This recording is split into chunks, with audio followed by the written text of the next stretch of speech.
तो आज हम एक कहानी की गहराइयों में उतर रहे हैं, द डेड गर्लफ्रेंड। ये कहानी है रायन नाम की एक लड़के की, जिसने अपनी प्रेमिका एमिली की मौत के बाद उसे वापस लाने की कोशिश की। हाँ, और ये कोशिश मतलब उसे किस मोड़ पर ले गई है ना। बिल्कुल, और इस कोशिश ने उसे किस भयानक रास्ते पर पहुंचा दिया।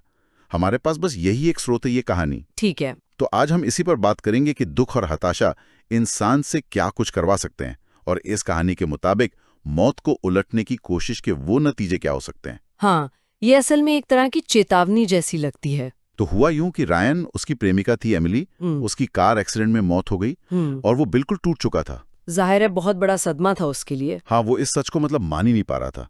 उसे बस एमिली वापस चाहिए थी, किसी भी तरह। एक जुनून सा सवार हो गया था उस पर। बिल्कुल, और इसी जुनून में उसने पता है क्या किया, डार्क वेब से, जो इंटरनेट का वो खतरनाक खुफिया हिस्सा होता है ना, हाँ हाँ, सुना है। वहां से एक महंगी किताब खरीदी। और इस किताब में दावा किया गया था कि इसमें मुर्दों को जिंदा करने का तरीका है। अरे बाप रे! और यहीं से मतलब चीजें बिगड़नी शुरू होती है ना।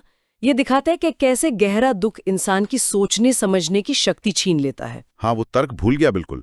एक ऐसे रास्ते पर चल पड़ा जो साफ तौर पर खतरनाक था। सिर्फ एक झूठी उम्मीद के सहारे, और एक ऐसी किताब पर भरोसा करके जिसका सोर्स ही मतलब कितना संदिग्ध है, डार्क वेब। सही बात है।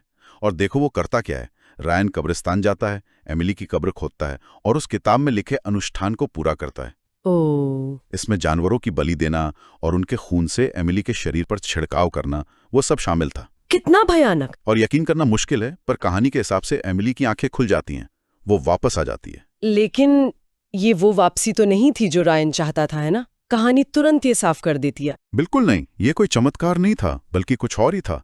एमिली चुप रहती है, उसकी आंखें एकदम खाली, जैसे कुछ देख ही न रही हो। हाँ, और वो कुछ खाती पीती भी नहीं थी। ये वो एमिली थी ही नहीं जिसे रायन जानता था, जिससे वो प्यार करता था। सही कहा। रायन परेशान हो गया, उसे समझ नहीं आया कि ये क्या गड़बड़ हो गई। वो एकदम खोखली सी लग रही थी। तो अब उसे जवाब चाहिए थे, जाहिर है। हाँ, तो उसने उस किताब के लेखक को ढूंढने की कोशिश की।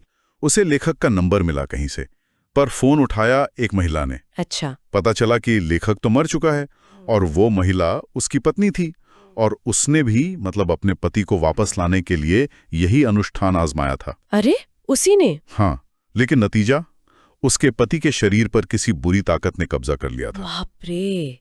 ये तो कहानी का एक बहुत अहम मोड़ है। ये रायन के लिए सीधी चेतावनी थी। बिल्कुल, किसी और का अनुभव बिल्कुल वैसे ही हालात में। पर कहानी ये भी दिखाती है शायद कि कैसे दुख में डूबा इंसान ऐसी चेतावनियों को नजरअंदाज कर देता है, शायद ये सोचकर कि मेरे साथ ऐसा नहीं होगा। हाँ, शायद यही सोच रहा होगा। और जैसे ही रायन फोन पर ये सब सुन रहा होता है, पीछे से एमिली उस पर चाकू लेकर हमला कर देती है। ओह, जिसका डर था वही हुआ। अब कोई शक नहीं था, वो एमिली नहीं थी, कोई शैतानी ताकत थी उसके शरीर में। और फोन पर लेखक की पत्नी भी यही पुष्टि करती है ना। हाँ, वो कहती है कि ये अनुष्ठान मरे हुओं को वापस लाने के लिए है ही नहीं, ये तो असल में नर्क से शैतानी ताकतों को बुलाकर उनके शरीर पर कब्जा करवाने के लिए बनाया गया था। और इस तरीके से कोई कभी सही सलामत वापस नहीं आया। कितनी डरावनी बात है ये। रायन बुरी तरह डर गया।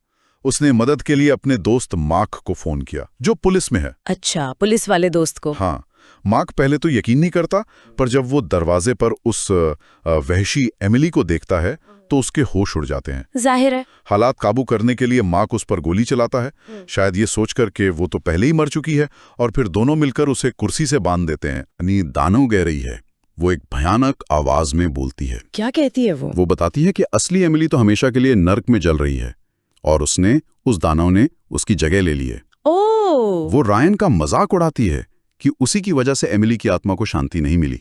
ये सुनकर तो रायन का दिल ही टूट गया होगा। उसे एहसास हुआ होगा कि उसने एमिली को वापस लाने की कोशिश में उसे और तकलीफ पहुंचाई है। बिल्कुल।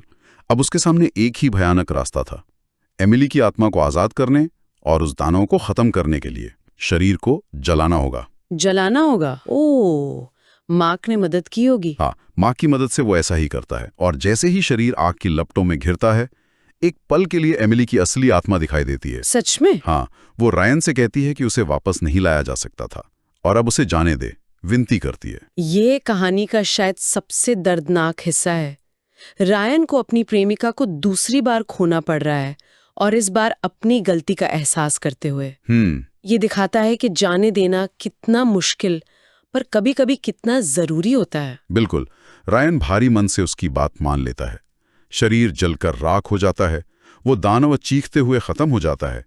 और एमिली की आत्मा मुस्कुराकर विदा लेती है, आखिरकार आजाद होकर। चलो, कम से कम उसकी आत्मा को शांति मिली। हाँ, तो इस कहानी से हम क्या समझे? रायन की वो हताश कोशिश एक बुरे सपने में बदल गई। हाँ, जिसने उसे आखिरकार मौत की सच्चाई को, वो कड़वी सच्चाई को स्वीकार करने पर मजबूर किया। उसने और मार्क ने फिर वो राख नदी में बहा दी और रायन ने वो सारी किताबें भी जला दी जो उसे इस अंधेरे रास्ते पर ले गई थी। एक नई शुरुआत की उसने। हाँ, ये कहानी दुख से निपटने के गलत तरीकों और मौत की असलियत को ना मानने के खतरों को बहुत ही भयानक तरीके से दिखाती है। सही कहा। ये काले जादू और अलौकिक चीजों पर शोध का नजरिया साफ करती है कि कैसे उम्मीद एक खौफनाक हकीकत में बदल सकती है जब प्रकृति के नियमों से खिलवाड़ किया जाए। ये कहानी मौत के बाद क्या होता है और उसमें दखल देने के क्या नतीजे हो सकते हैं, इस पर एक बहुत ही खास अंधेरा नजरिया पेश करती है। सोचने पर मजबूर करती है। बिल्कुल, ये हमें सोचने पर मजबूर करती है कि दुख आखिर होता क्या है और लोग उससे उबरने के लिए किस हद तक जा सकते हैं, चाहे अंजाम कितना भी भयानक क्यों ना हो।